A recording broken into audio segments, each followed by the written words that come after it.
Você está no Pode Observar, o podcast do Observatório de Políticas Públicas do Tribunal de Contas do município de São Paulo.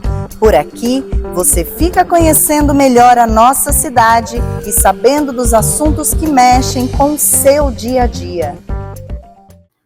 Olá, estamos juntos novamente para mais uma edição do Pode Observar, o videocast do Observatório de Políticas Públicas do Tribunal de Contas do município de São Paulo. Nesta edição, nós vamos tratar de uma questão social muito delicada, que exige medidas adequadas tanto da sociedade quanto do poder público, porque ela envolve o resgate da dignidade e o direito à cidadania de milhares de pessoas. Não é isso, Ega? Isso mesmo, Fúvio. Vamos conversar hoje sobre as condições das pessoas em situação de rua no município de São Paulo e algumas ações que vêm sido adotadas para enfrentar esse problema tão delicado. Segundo o último censo realizado pela Prefeitura de São Paulo, o número de pessoas na rua chega a 32 mil pessoas, né? Esse censo foi realizado em 2021.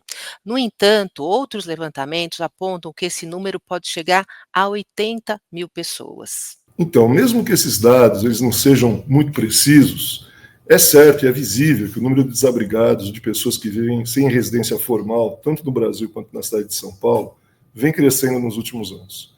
Então é importante a gente conhecer quais são as políticas públicas e as iniciativas que são voltadas ao atendimento dessa população. E para falar sobre isso, nós temos o prazer aqui de receber no Pode Observar a juíza Luciana Ortiz Tavares Costa Zanoni, do Tribunal Federal da Terceira Região, o TRF3, e a auditora do Tribunal de Contas do município de São Paulo, Rose Alves. A juíza federal Luciana Ortiz tem um vasto currículo que vamos procurar resumir, né, nesta breve apresentação.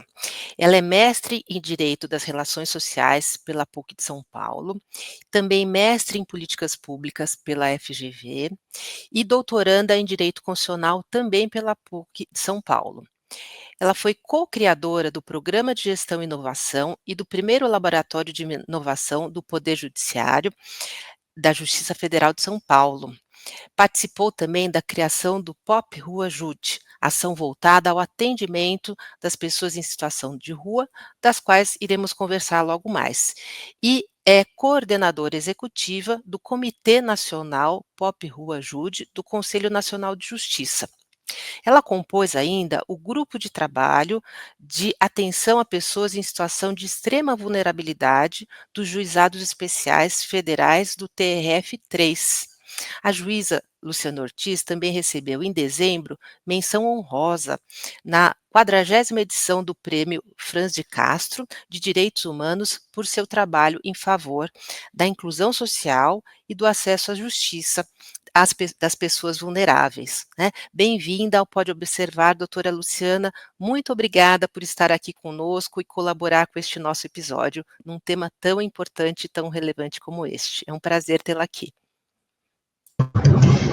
Obrigada, Rose. É um prazer enorme vir conversar sobre essa temática, né? Eu sou uma apaixonada pelo tema e vai ser um prazer estar aqui compartilhando com vocês a nossa experiência e dialogando com a querida Rose, né? Que vai estar também sendo anunciada a seguir e que vai estar compartilhando comigo desse momento. Obrigada pelo convite. Nós é que agradecemos, doutora. Vamos falar então um pouquinho da auditora do Tribunal de Contas do município de São Paulo, Rose Alves, que está aqui conosco também. A Rose é formada em Ciências Contábeis e é mestranda em Gestão e Políticas Públicas na Fundação Getúlio Vargas. Atuou no governo federal como auditora federal de Finanças e Controle da CGU e contadora federal nos Ministérios do Planejamento e da Gestão e Inovação em Serviços Públicos. A Rose vai falar sobre os resultados alcançados por uma auditoria realizada aqui pelo TCM, que avaliou essa prestação de serviços públicos de acolhimento a essa população em situação de rua na cidade de São Paulo. Bem-vinda, Rose, obrigado por estar compartilhando aqui conosco essas informações, conosco e com os nossos espectadores. Eu agradeço o convite e a participação, né, de todos. Esse trabalho é muito importante para a sociedade, né, entender como é que funcionam as instituições, o papel delas diante de suas competências, num tema tão importante.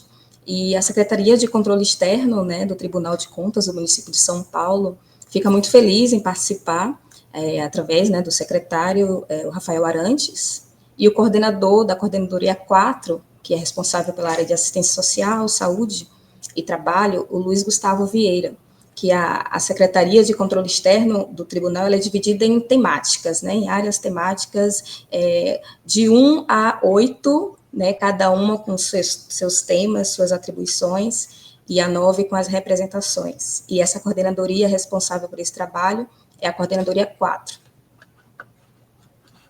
Muito bom, Rose, muito bom tê-la aqui conosco também para trazer mostrar para a sociedade esse trabalho que foi feito aqui, essa auditoria que foi realizada, então. E eu gostaria de começar perguntando à doutora Luciana, pedindo à doutora Luciana que explicasse como é que funciona o Poupe Rua Ajude, né? Quais são os seus objetivos, né? E por que os membros do Judiciário resolveram promover esse trabalho com as pessoas em situação de rua? Contar um pouquinho para a gente, para os nossos ouvintes, como é que funciona esse programa. Bem, essa temática, ela chegou ao Conselho Nacional de Justiça em 2021, foi uma provocação feita pelo Conselho Nacional de Direitos Humanos, que acabava, naquele momento, de editar a Resolução 40 de 2020, que justamente abordava todas as questões relativas às pessoas em situação de rua, né, a concessão de direitos às pessoas em situação de rua. Eu já tinha tido uma experiência anterior aqui no estado de São Paulo, em 2010, como presidente do Juizado Especial Federal. Naquela ocasião, fizemos mutirões na Cracolândia, depois fizemos um fluxo permanente com a Defensoria Pública, a partir de atendimento junto ao Chá do Padre, ali na Rua São Francisco, no centro da cidade. E aquele fluxo permanente, essa parceria, ela deu muito certo. Nós sempre, desde 2011, passamos a julgar em 45 dias esses processos, com toda a atenção que esse tipo de demanda requer, né? Porque vislumbrávamos ali, enxergamos ali obstáculos de identificação civil, de comprovação de residência, entre outros obstáculos, e procuramos, a partir de parcerias, suprir essas dificuldades e fazer uma entrega jurisdicional muito rápida. Então, eu fui convidada a participar desse grupo de trabalho no Conselho Nacional de Justiça. Eu já fazia um trabalho de inovação naquele órgão, né, em nível nacional, da Agenda 2030 e de inovação. Então, nós passamos a pensar essa política a partir de perspectivas inovadoras e construímos essa política judiciária de atenção a pessoas em situação de rua, ouvindo todos os atores. Fomos, apesar da pandemia na época, fomos até o centro da cidade, fizemos entrevistas para compreender as dificuldades de acesso à justiça.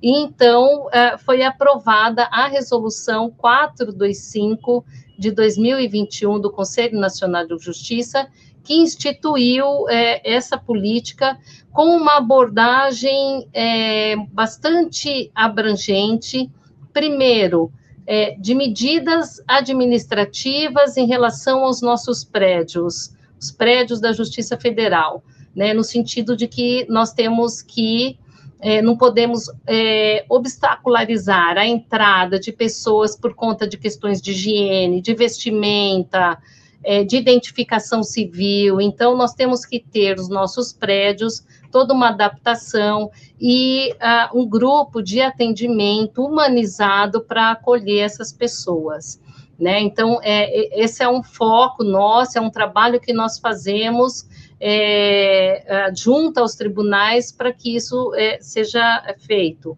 Outro foco são focos em fluxos permanentes em relação aos nossos processos, como que nós podemos dar visibilidade para esse tema e ter cuidados durante o processo, que não estigmatize, que não considere a situação de rua para impedir que a pessoa tenha direitos, né? Então, para isso, nós precisamos pensar nessa política a partir de uma perspectiva empática, isso que a resolução traz. Nós temos que ter empatia. O juiz precisa ir em loco, ele precisa ver o que está acontecendo. Nós fomos criados, a maior parte de nós, tendo medo da pessoa que está sentada ali, né? Nossos pais diziam, foge do homem do saco, cuidado com ele, né? E com isso, a nossa imagem é uma imagem muito estigmatizante e deturpada, né? Então, a resolução, ela traz essa necessidade de irmos ao encontro das pessoas em situação de rua, para compreender as suas vidas, compreender as suas dificuldades e buscar soluções para que elas tenham acesso aos direitos sociais. E, para isso, a Resolução 425, nós procuramos trazer um conceito muito moderno de nova governança pública, que é o trabalho em redes interinstitucionais, né? Então, os órgãos todos se unem, né, do poder público, do sistema de justiça, das organizações sociais que estão voltadas para essa pauta, para construir soluções e caminhos e fluxos possíveis para fazer essa entrega de direitos sociais. E veja que é uma política que nós temos convidado no Brasil inteiro os órgãos a estarem conosco, porque nenhum de nós, em qualquer poder, em qualquer órgão, vamos conseguir solucionar um problema de uma pessoa em situação de rua sozinhos, né? Ou ela tem problema de identificação civil, ou ela é um egresso do sistema criminal, ou ela tem um problema familiar que precisa ser resolvido. Às vezes tem empresas que ela tem uma empresa no nome dela e ela não consegue dar baixa nessa empresa e ter acesso Então, assim, é um pool de questões a serem solucionadas que tem exigido essa construção dessa rede. Então, nós formamos um comitê nacional, esse comitê ele é bastante abrangente, o movimento social está conosco, porque eles têm uma percepção e nos ajudam muito a enxergar essas dificuldades. Também a academia está conosco, órgãos internacionais, a Acnur, entre outros órgãos, para a gente buscar solucionar e aprofundar nessas questões. Formado o comitê, nós passamos a chamar essa política carinhosamente de Pop Rua Ajude. O movimento social fala em Pop Rua e nós não estamos criando nada. Já tínhamos várias redes e vários trabalhos feitos e nós estamos somando essa força a esse trabalho. Então, a gente fala Pop Rua Ajude, e alguns falam Pop Jude, né? E essa política Pop Rua Ajude, ela está acontecendo no Brasil todo, né? Então, é um trabalho encabeçado pelo Conselho Nacional de Justiça, quem coordena é o conselheiro Pablo Barreto, eu faço a coordenação executiva, sempre estive à frente desse trabalho, nós, por meio dessa resolução e de um aprimoramento que foi feito agora em dezembro pelo plenário do CNJ, os tribunais, eles têm um prazo para criarem os seus comitês, né, nesse formato interinstitucional, né, porque justamente o que nós precisamos é esse diálogo para buscar soluções que sejam soluções construídas de forma colaborativa, e também a realização dos mutirões, né? Porque o mutirão é um trabalho muito importante também, porque e assim que a resolução foi aprovada, nós fizemos o primeiro em Brasília e o segundo aqui em São Paulo, nós montamos aqui. À época, à frente estava o doutor Mairana, na sequência a doutora Marisa Santos, e nós, então, construímos esse modelo de mutirão de forma colaborativa, e é lindo, né? Por quê? Porque nós conseguimos testar o modelo de formação de rede interinstitucional. Aqui em São Paulo, ele ocorre na Praça da Sé, né? Nós, na primeira versão, recebemos 3.000 pessoas dia, e ali estavam todos os órgãos de concessão de cidadania, também de acesso, então, documentação civil, certidão de nascimento, o RG, né, CPF, todos, eleitoral e tudo mais.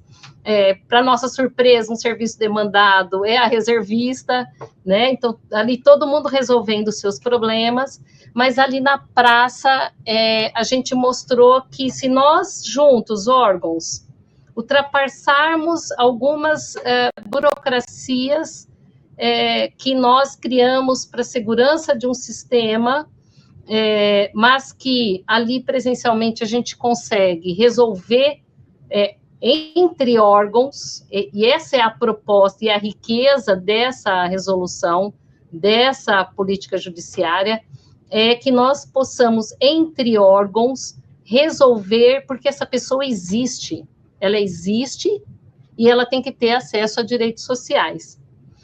Então, nós temos trabalhado em muitas frentes nessa política, Pop Rua Ajude, além dos mutirões. O que nós queremos é que o que funciona ali, naquela praça, e cria essas conexões entre instituições, né?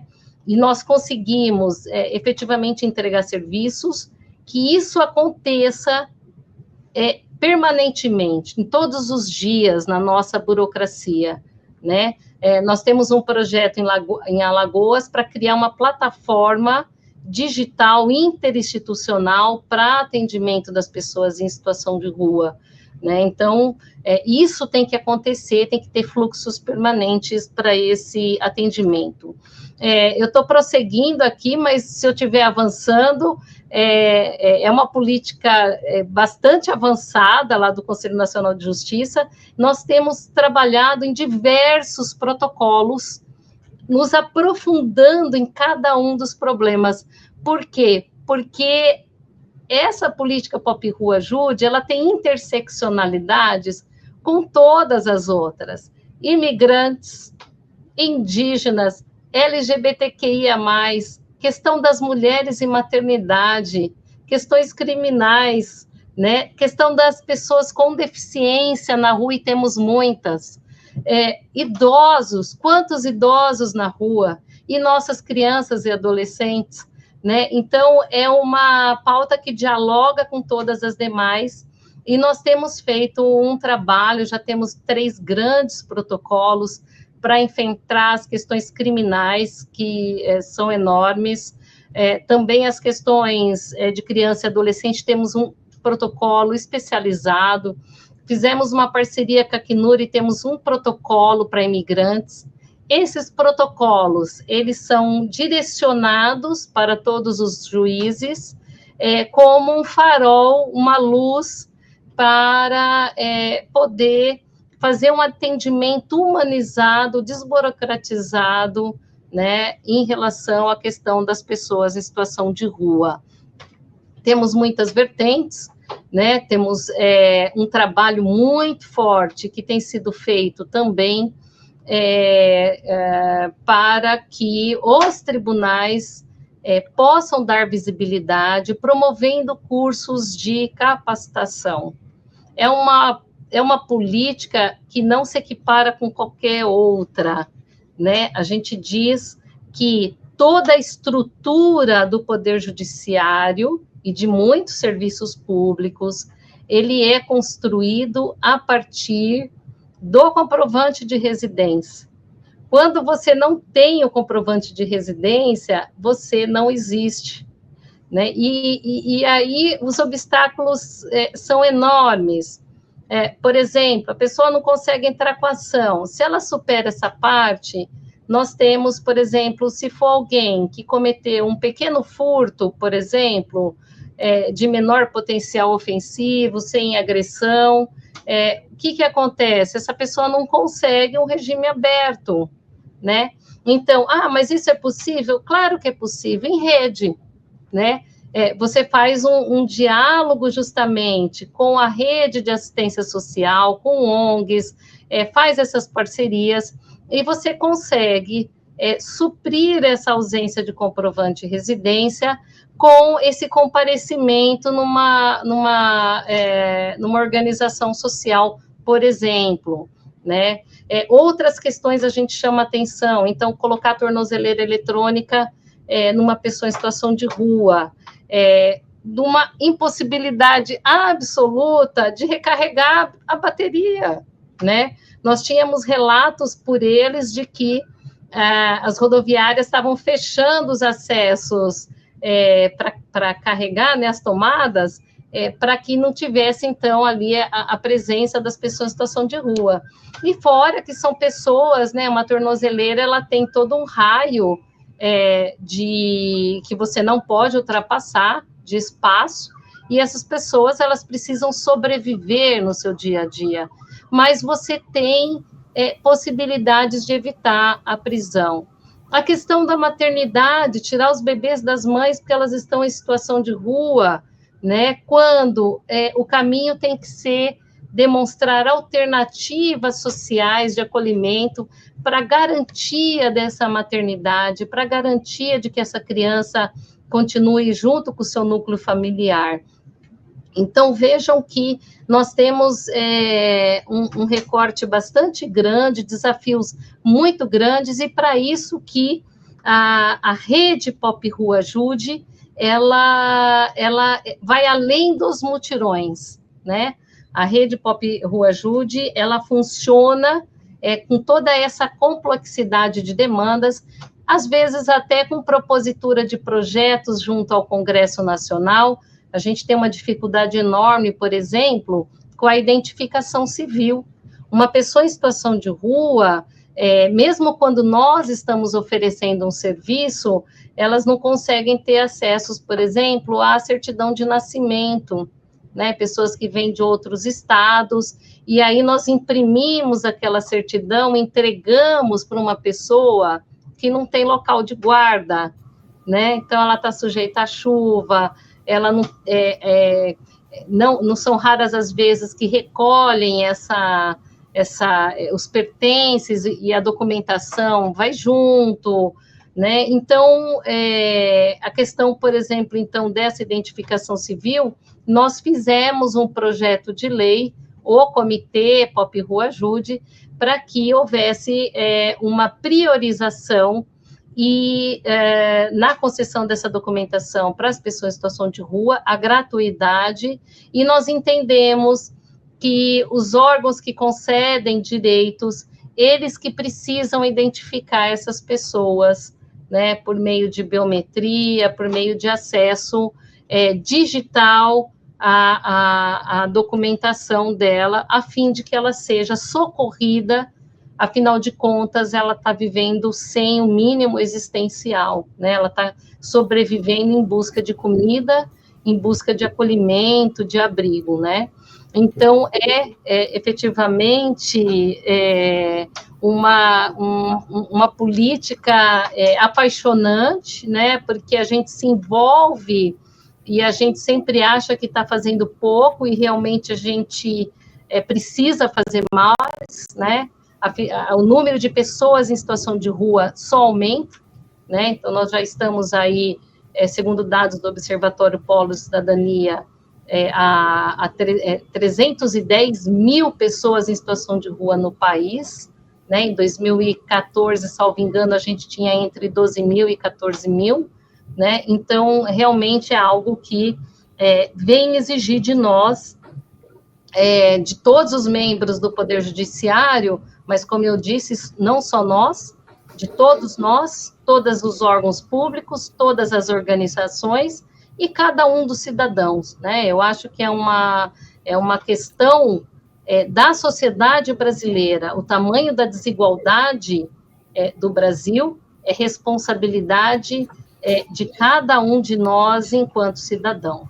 É um trabalho que tem que ser feito assim realmente em rede, né? Um trabalho muito importante, um trabalho que muita gente desconhece esse trabalho, né, que está sendo feito, um trabalho muito importante.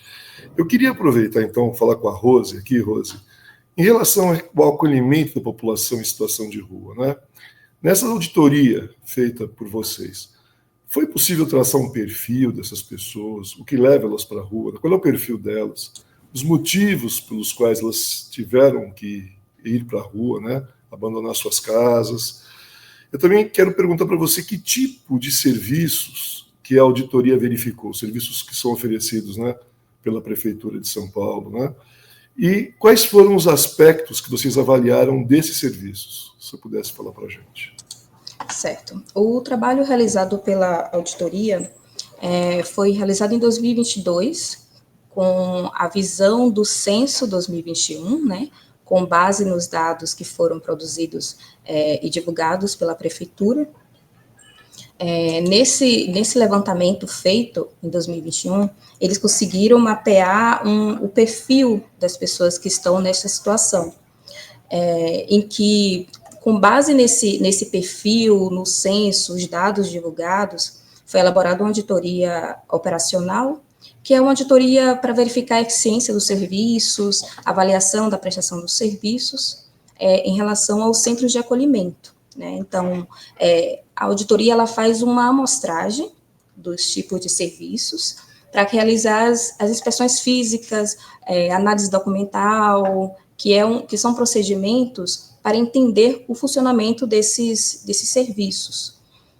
Mas, em relação ao perfil populacional, né, dessas pessoas em situação de rua, o censo 2021, ele aponta, né, que 80% das pessoas que estão nessa situação, elas referem-se ao público do sexo masculino, né, a faixa etária é interessante, assim, né, porque a maior parte 49% em relação ao todo das faixas etárias catalogadas, está em 31 anos e 49 anos, das pessoas nessa situação.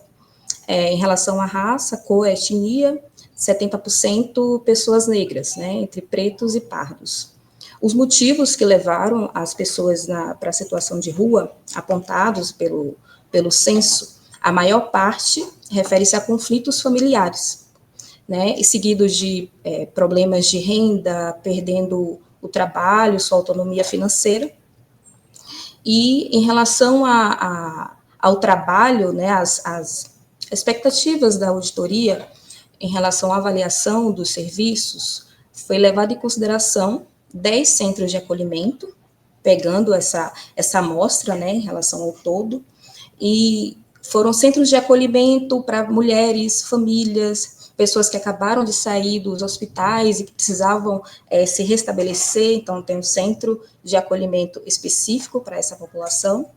Então, no total, 10 unidades visitadas fisicamente, né, através das inspeções físicas pela auditoria, e olhando para aspectos como as condições físicas dos centros de acolhimento, né, em relação à limpeza, à estrutura física mesmo, quadro de RH, né, o quadro de recursos humanos, que estão pensando o melhor desempenho desses serviços, as saídas qualificadas, que são pontos, abrindo um parêntese aqui, muito importantes, né, e que o Tribunal de Contas do município de São Paulo tem ficado muito atento a essas abrangências, né, dessa política, como a saída qualificada. Agora, em 2025, foi aprovado na programação de auditoria do ano de 2025, uma auditoria específica para saídas qualificadas, que seria a geração de autonomia para essas pessoas, né, que cada serviço que a Secretaria de Desenvolvimento faz, né, em relação à população em situação de rua, ela visa a geração de autonomia dessas pessoas. Então, algo temporário, em que ela está ali no centro de acolhida, com suas refeições, local para dormir, higienização, mas fazendo um plano de vida dessas pessoas para que elas tenham essa expectativa de ganhar autonomia.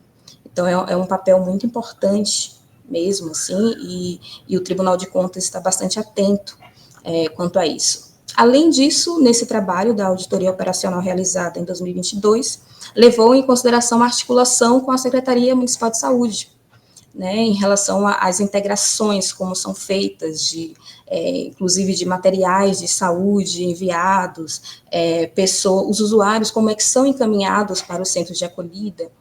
Então, ele perpassou esses aspectos e geraram determinações, inclusive. Perfeito, Rose, perfeito. Dona Luciana, eu queria pegar um ponto que a Rose colocou, que me parece muito importante, que é essa questão da saída qualificada da pessoa que está em situação de rua por uma outra condição, uma condição já mais estruturada.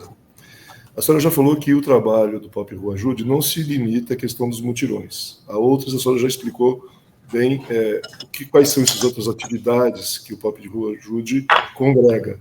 Mas essa questão de acompanhar o que acontece com essas pessoas que são atendidas pelo programa, que destino elas têm? Existe uma preocupação ou algum projeto que vise isso, de verificar como fica a condição delas depois?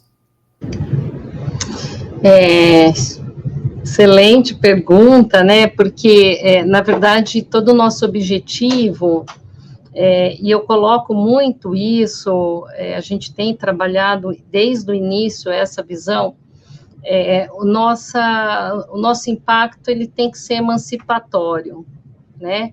Um impacto que efetivamente confira direitos, cidadania, né? Direitos sociais, que confira empregabilidade, né? Acesso à moradia.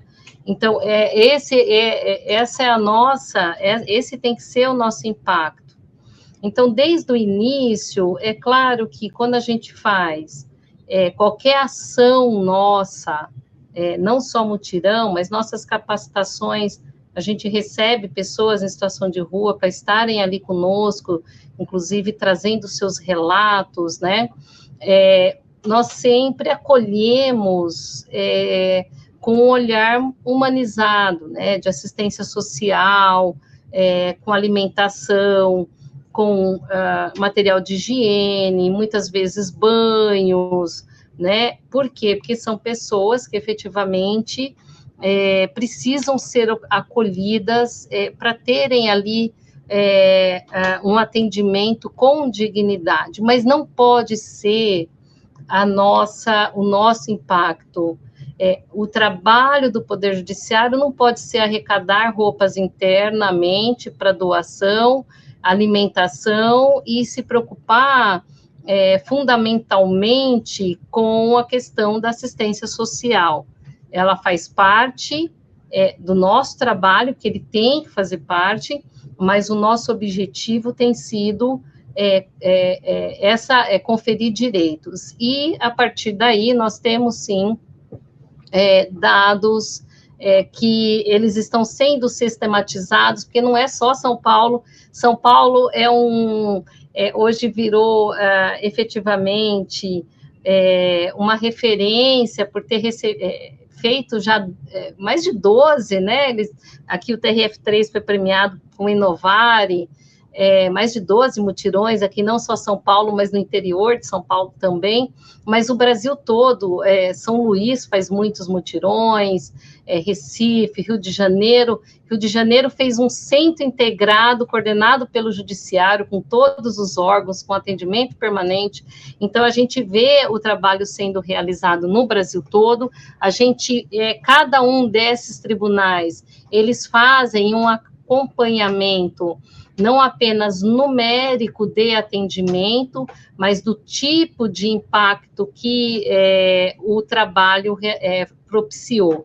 Então, nós temos, por exemplo, concessões, inclusive mutirões, viu, Fulvio, que é sensacional, pessoas recebendo, sendo aposentadas e recebendo no meio da praça 50 mil, 60 mil, 70 mil, e a gente até se emociona, porque a pessoa chora muito, a gente acaba chorando junto, né?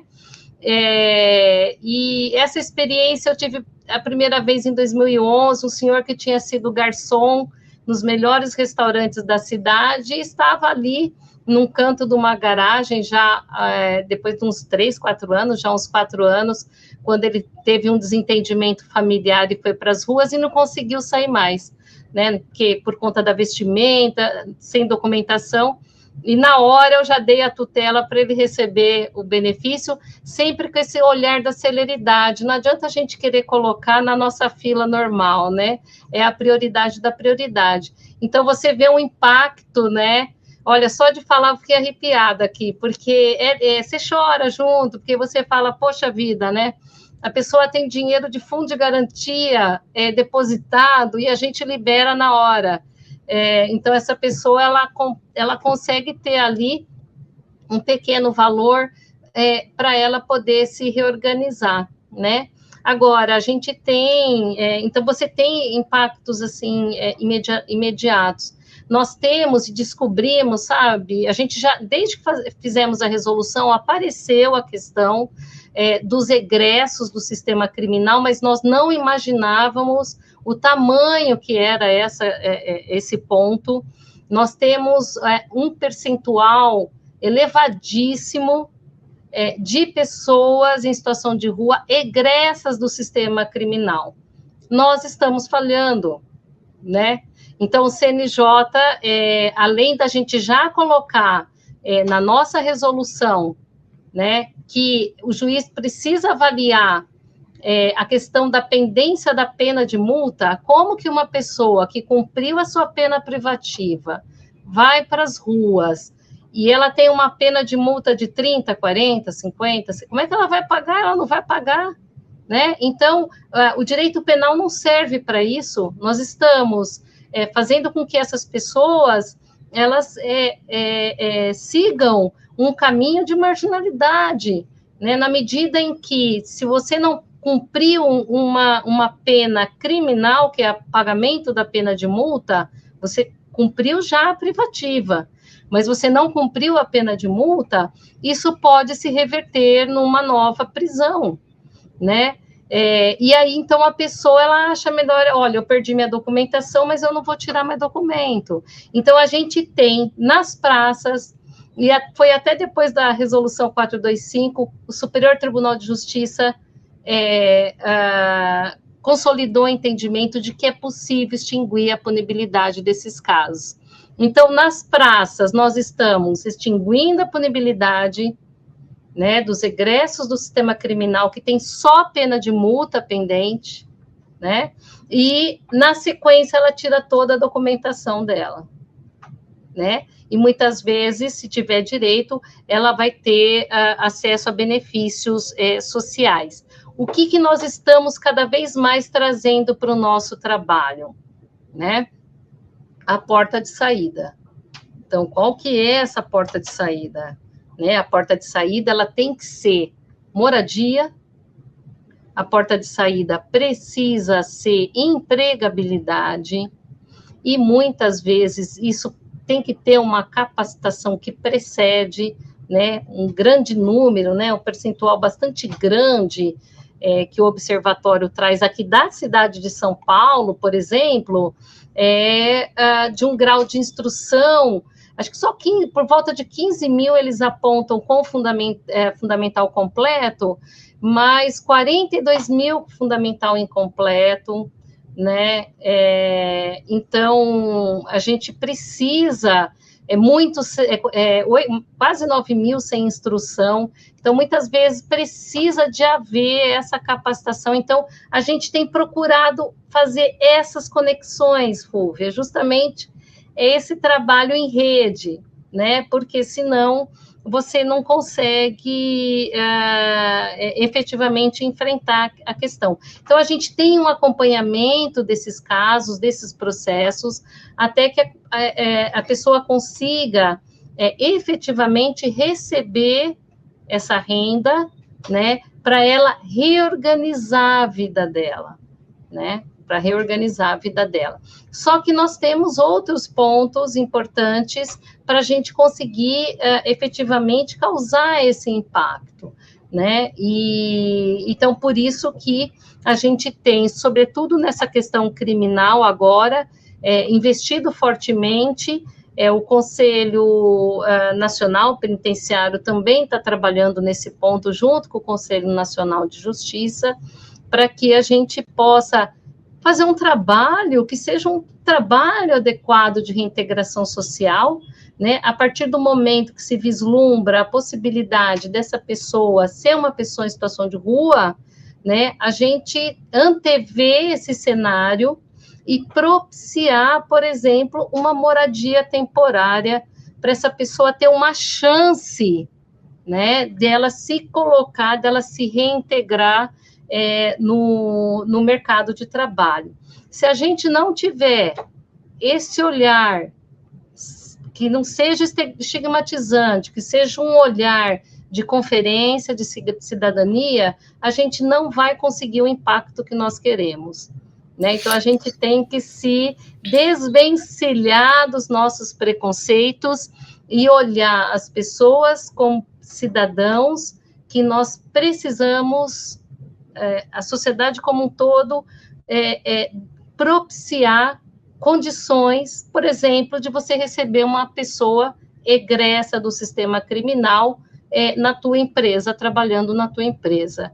Né? Então, veja como, quando eu falo a sociedade, não tem como a gente, só o judiciário, só o executivo, a gente abraçar essa causa, né? A gente tem que se abrir efetivamente para colaborar. E a gente tem tido, viu? A gente tem tido essa parceria com muitas empresas que têm abraçado projetos de empregabilidade. Sem dúvida, acho que esse é um ponto extremamente importante, né? Desde a sua primeira fala, né, você coloca a necessidade de olhar com uma perspectiva empática, né? Ter empatia, né? Isso não só o judiciário, não só o programa, né? O POP-JUD, mas também a sociedade como um todo. Né? A gente vê aqui, a Rosi colocou, que a maior parte, 34, né? 34,7% das pessoas que estão em situação de rua, elas estão ali por questões familiares. Normalmente a gente identifica muito com ações, com contravenções, achando que tem uma questão criminal ou que são usuários de droga. Tem problemas de drogas lícitas e ilícitas, a gente sabe também, é um percentual grande, mas é impressionante, me impressionou muito quando eu vi esse índice, quer dizer, questões familiares, né? Depois a questão de perda de trabalho e renda, e depois que a gente vai ter a questão, porque aqui em São Paulo você falou em situação de rua, você fala em Cracolândia, as pessoas associam direto a questão da Cracolândia, e aí vem um estigma muito forte, né, uma questão muito, muito forte mesmo, e falta esse olhar, né, esse olhar empático, né, então muitas vezes a gente usa, bom, a pessoa está na rua porque quer, né? Tem o centro de acolhida, por que não vai para o centro de acolhida? Como se o centro de acolhida fosse resolver os problemas, e a gente sabe que não, né? Essa atuação em rede que se apresenta aqui, é muito interessante a gente ouvir, conhecer um pouco mais, ela mostra a complexidade e a necessidade realmente de toda essa articulação em frentes muito diversas, né? E também, aí, até já fazendo uma ponte para a questão que eu vou fazer para a Rosi, né, como a gente já tem, né, estudos aí, a gente tem a pesquisadora, a Juliana Reimberg, do Centro de Estudos da Metrópole, dizendo que as ações que dão acesso a emprego, como a doutora Luciana colocou, moradia, né, a questão, eu lembro muito da discussão quando a gente estava trabalhando a questão do direito à moradia para incluir na Constituição, como se colocou que o direito à moradia ele tem tudo a ver com a questão de identidade das pessoas, né? A moradia, ela traz essa questão da identidade de uma forma muito intensa, né?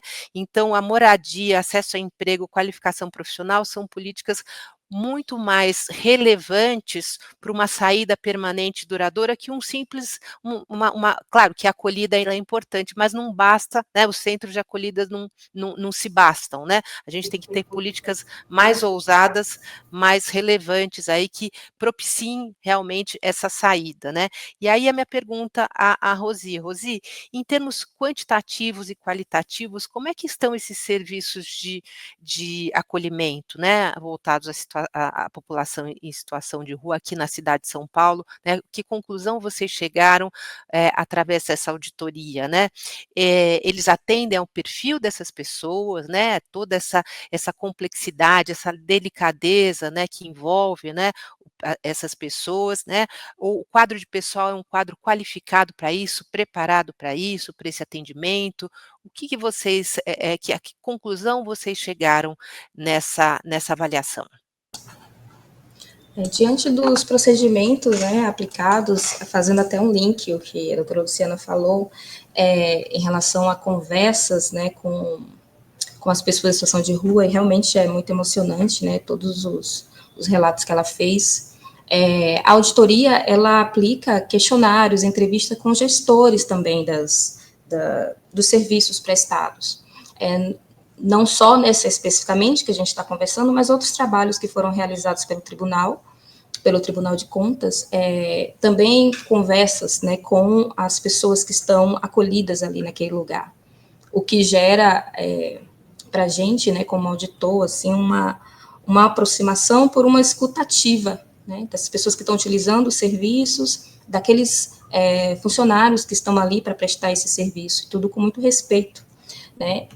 Então, nessa auditoria operacional específica que estamos falando, os gestores, eles através das entrevistas, argumentaram que o excesso de demandas também, porque eles acumulam atividades, atendimento ao usuário como um assistente social, psicólogo, além disso, gerir parcerias, né, então, a prestação de contas, então são muitas prestações de contas em relação ao tempo que eles teriam, segundo os relatos que eles fizeram para os auditores, né. Então, isso dificulta esse atendimento, a prestação desse serviço de forma mais efetiva, né, e um apontamento da auditoria nesse mesmo trabalho foi em relação à fiscalização das entregas das prestações de contas, por exemplo, falhas em relação à tempestividade da entrega, né, teve situações de falta de publicação dessas prestações de contas, prestações de contas mensais e que faltavam nos últimos 3 meses em relação ao período realizado da auditoria. Então, para além de verificar a prestação de serviços naquele momento na visita, a auditoria pensou também em relação aos funcionários que estavam ali, o quadro de funcionários que estavam ali naquele serviço e de que forma eles conseguiam dar conta, né, dessa prestação de serviços. Então, isso foi apontado também. As condições físicas, né, infiltrações, mofos, banheiros com o forro, né, manchado, sanitários. Então, foram relatadas situações de que isso prejudica, né, assim, ao meu ver, até a geração da dignidade da pessoa que está sendo acolhida ali, né, ela precisa se ver nesse ambiente de uma forma digna, né, com os mobiliários em boas condições, estrutura física adequada, situações de pessoas com deficiência, acessibilidade também, foi relatado e gerou, né, no caso, determinação para a secretaria, né, fazer as adequações necessárias. Além disso, em relação à saída qualificada, a auditoria ela também tem uma ferramenta que é a requisição de informações, né?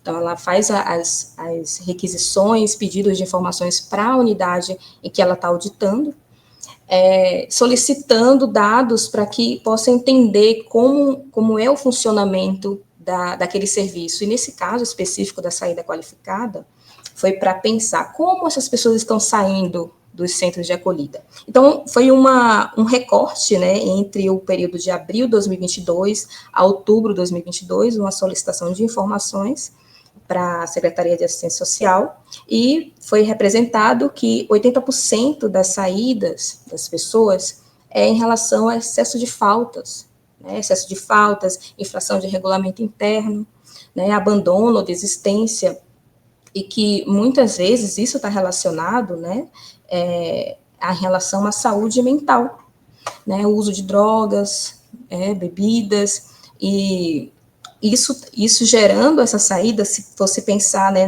no total de saída do centro de acolhida, pensaria que fosse algo de geração de autonomia, né, numa análise fria, quando a gente faz uma requisição de informações, de conversa com gestores, conversa com as secretarias para entender como funciona essa saída, de que forma é feita.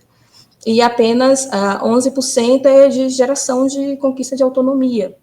Então, esse ponto da saída qualificada é uma situação que a gente, como auditores responsáveis na avaliação das políticas públicas relacionadas à assistência social, estamos sempre atentos em diversos trabalhos, né?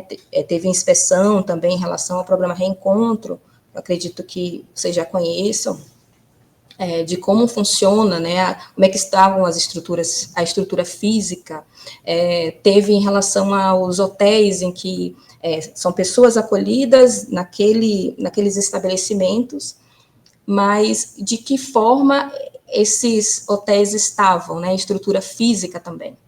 Então, a partir do trabalho da auditoria realizado, gerou melhorias até em relação ao serviço, através dos apontamentos, né, como, por exemplo, tinha problemas de ventilação para essas pessoas. Isso foi apontado no relatório e que a secretaria entendeu, né, como a evidência daqueles apontamentos, a melhoria na ventilação, por exemplo, das estruturas desses hotéis. Mas voltando para a auditoria operacional que a gente estava conversando, os apontamentos em relação à estrutura física, né, foram esses de mofo, em relação à rachadura nas paredes, em relação aos banheiros também. Isso gerou determinações e, a partir do momento em que a auditoria faz esse trabalho longo da auditoria operacional, existem monitoramentos contínuos, né? Então, na medida em que geram as determinações, o Tribunal de Contas faz esse acompanhamento para entender como foram executadas essas determinações, né? O que ainda está pendente, e tendo essa troca com a Secretaria. Então, é uma atuação muito importante do Tribunal de Contas do município de São Paulo, estar atento, né, em relação a estruturas físicas, prestação de serviço e, não menos importante, né, que a saída qualificada. Infelizmente, estamos chegando ao fim de mais essa edição do Pode Observar, agradecendo muito a participação da juíza federal Luciana Ortiz, que nos ajudou a ter uma dimensão da necessidade dessas ações em rede, que envolvam o poder público e a sociedade civil para enfrentar esse tema tão complexo, tão delicado, como das pessoas em situação de rua, né? E um tema que exige, como ela deixou muito claro aqui, uma atuação de vários órgãos públicos e mesmo da iniciativa privada, em várias frentes que às vezes a gente nem sequer pode imaginar, como essa questão que ela colocou da multa, né, decorrente de uma condenação criminal. Veja só o impacto que isso traz para a vida da pessoa, inviabilizando, né, uma inserção daquele indivíduo novamente na sociedade, né. Então, é muito importante a gente ouvir uma relativização de uma burocracia. A burocracia, ela existe para uma finalidade, não é um fim em si mesmo, né, em permitir que as pessoas que dentro dessa perspectiva, né, muito bem colocada e com muita seriedade e qualidade dessa atuação, né, se fazer esse temperamento pensando num bem maior que é a dignidade da pessoa humana. Então a gente vê aqui um trabalho muito importante, muito relevante que está sendo desenvolvido por um tema que a gente está vendo aí todo dia, né? Não há quem não transite nas ruas de São Paulo e não se depare com essa realidade tão gritante e tão triste, né? Então agradeço imensamente, em nome aqui do Observatório de Políticas Públicas do Tribunal de Contas do Município, a participação da juíza federal, Luciana Ortiz, trazendo esse panorama tão importante para a gente dessa questão. Muito obrigada e parabéns pelo trabalho realizado e pelo prêmio entregue pela Ordem dos Advogados do Estado de São Paulo. Bem, primeiramente eu gostaria de parabenizar o Tribunal de Contas por esse trabalho belíssimo, Rose, que foi efetivado, né? Essa é uma política que tem pouca visibilidade, tanto que o IBGE não computava no censo as pessoas em situação de rua. Existe ainda uma ação civil pública no Superior Tribunal de Justiça para que isso ocorra. O IBGE começa agora a construir uma metodologia, né, a contabilizar ocupações, algumas ocupações precárias, mas não ainda as pessoas em situação de rua. Então, dar visibilidade para essa pauta realmente é muito importante, por isso eu parabenizo mesmo o Tribunal de Contas por essa iniciativa, porque é fundamental, né? Nós estamos ainda nos omitindo muito, nós todos, né? A gente não está aqui atribuindo culpas para um ou para outro, acredito que, como eu já coloquei antes, todos nós temos essa responsabilidade. Que nós possamos, né, com uma mensagem aqui final, que nós possamos imaginar possibilidades institucionais e sociais que sejam emancipatórias e não de controle, né? Nós temos, em relação a essa população, uma tendência de controlar. Então, fornecer alimentos e não ela comprar o seu alimento. Fornecer locais que sejam locais, e eu pessoalmente, eu não acredito em guetos.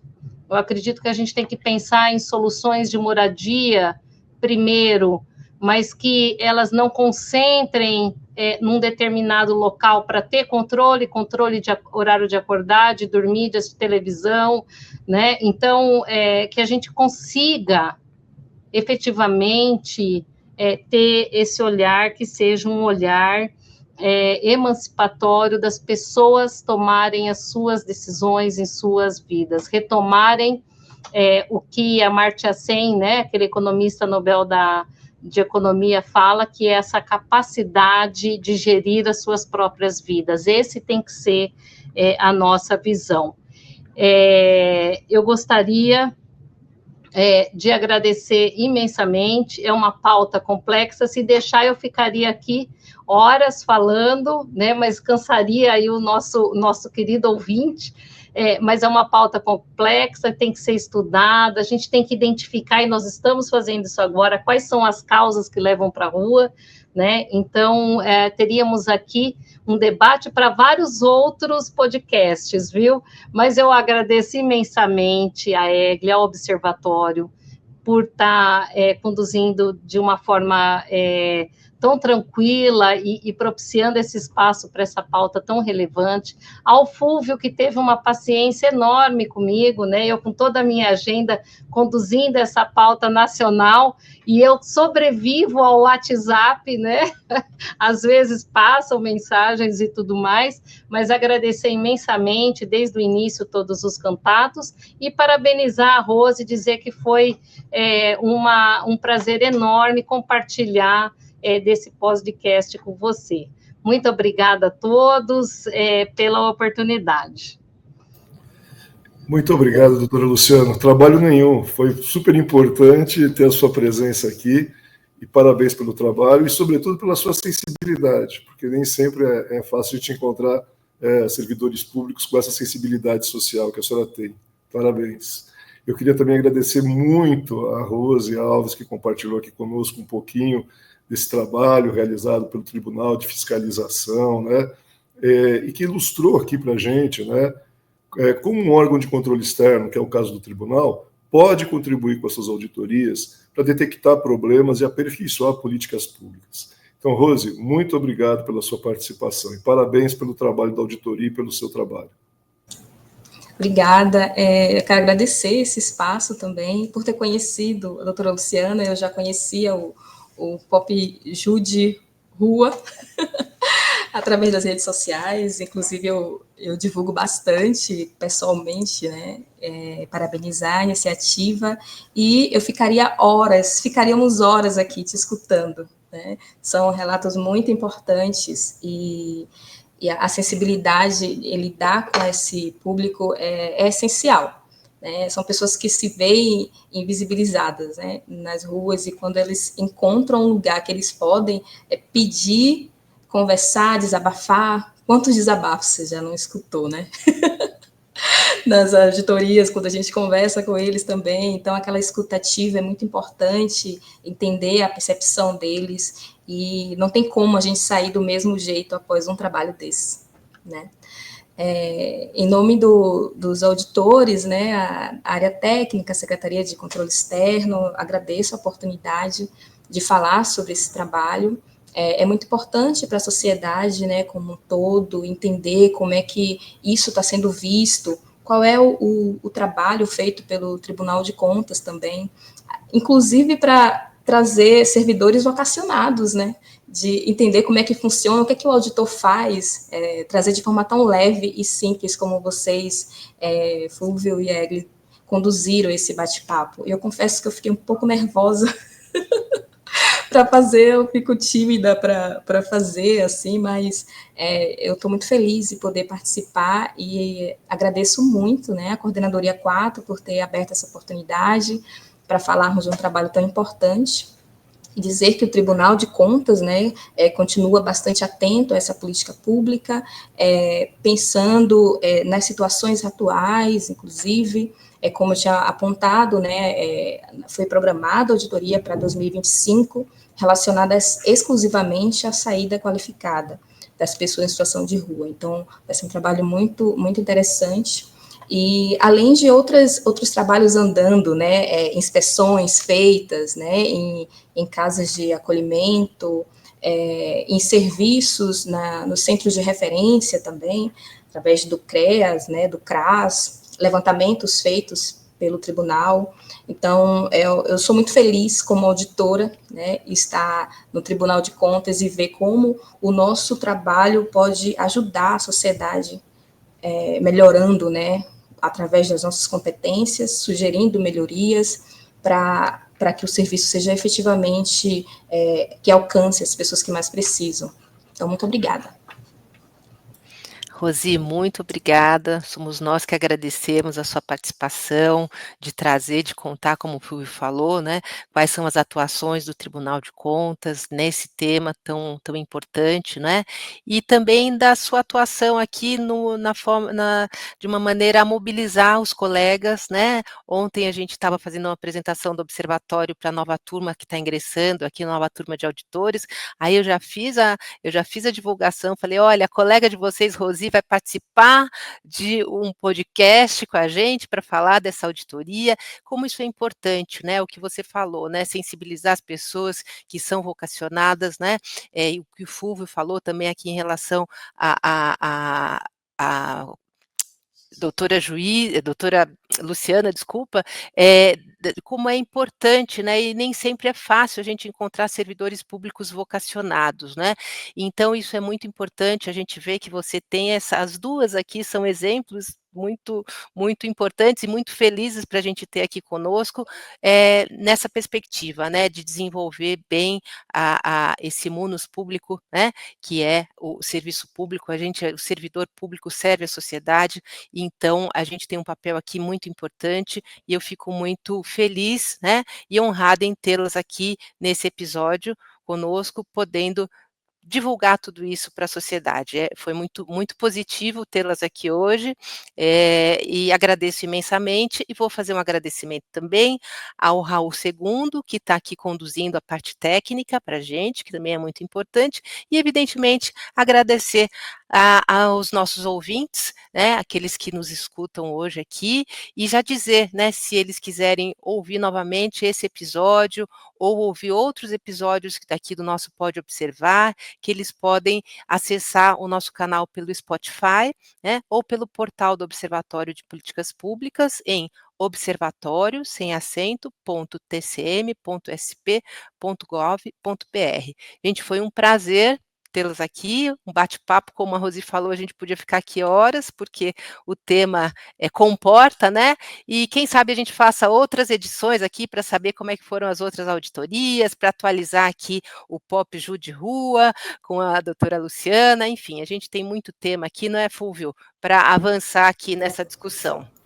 Com certeza, Egli. Nós vamos ter vocês novamente aqui no programa para falar sobre esse assunto e aprofundar ainda mais essa questão.